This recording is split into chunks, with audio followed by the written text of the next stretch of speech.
the one and only world that an ordinary being, an unenlightened being can experience is created by mental images within the mental screen, created by the responses or signals of sensory organs that can experience the world outside us. But the ordinary beings cannot experience the world outside oneself except the mental responses sent by signals created as mental images in one's own mental screen. Therefore, according to the Rohita Sutra, the entire world that an unenlightened ordinary being can be seen or can be experienced within one's own mind, made up of sensory organs of the body, the physical body, which is of about 6 feet. That is why Rohita Sutra says, Pyamatta kalebere panyapi milokancha. And that world consists of things and beings. Not really things and beings, but the mental images of things and beings. Things are inanimate, beings are animate. That means beings can live as individuals, but things can exist as individual mental images. They are only inanimate mental images. Animate mental images are called sattva, to which we get attached to. Sattva means attach. We get attached to these mental images. Therefore, they are called sattva. That means we get attached not only to animate objects, but as well as inanimate objects, which we experience as things. Things are made up of the physical entity called universal energy. Not only things, but even beings are made up of universal energy. That means the entire world that we experience is created by the universal energy in the form of mental images, which can be animate or inanimate. That is the world the ordinary beings can experience. And among these beings, Buddhist literature is referred to two types of beings.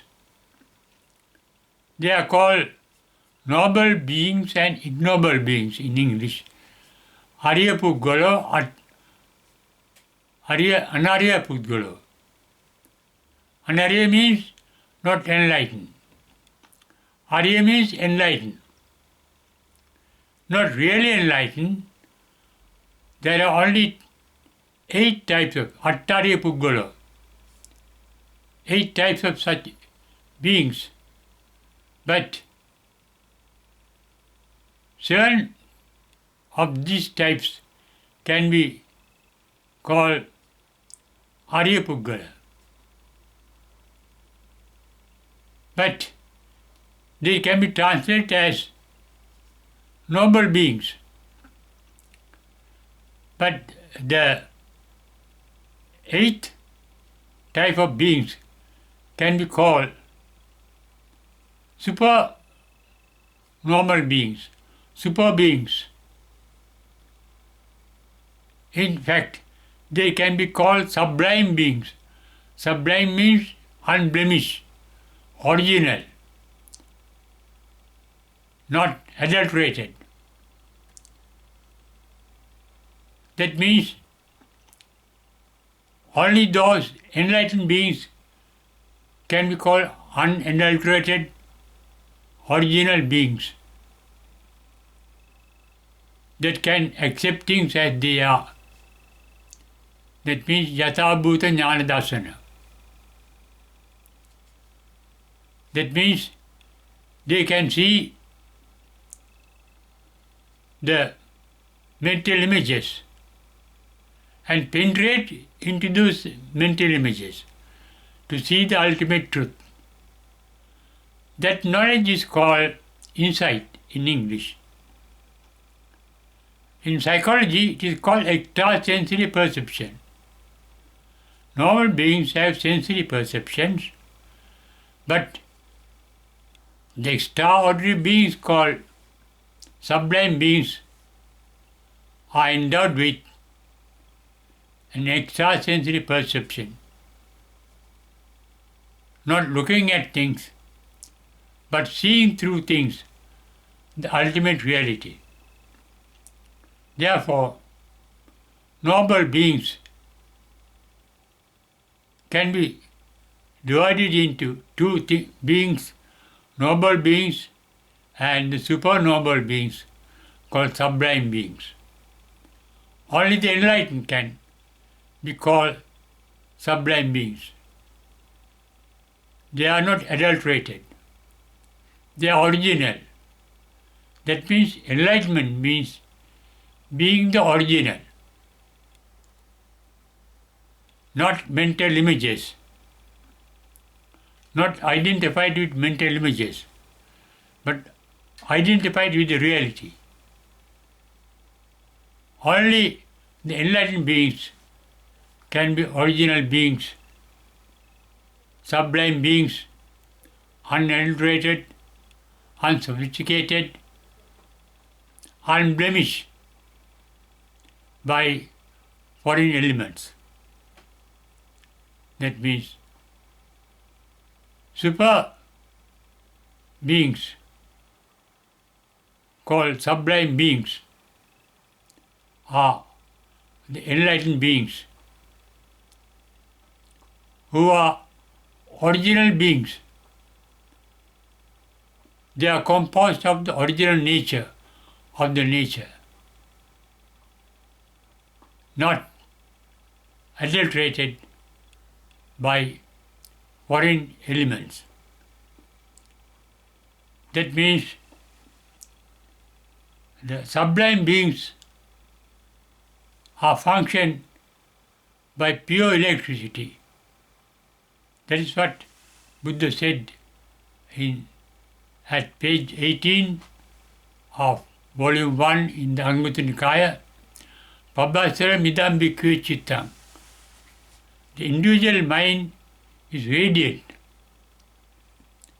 Only the sublime beings called enlightened ones can experience the real enlightened mind, which is radiant, unblemished, unpolluted, unadulterated. That is our original nature. Beings of the real nature can be called sublime beings. They are supernormal beings.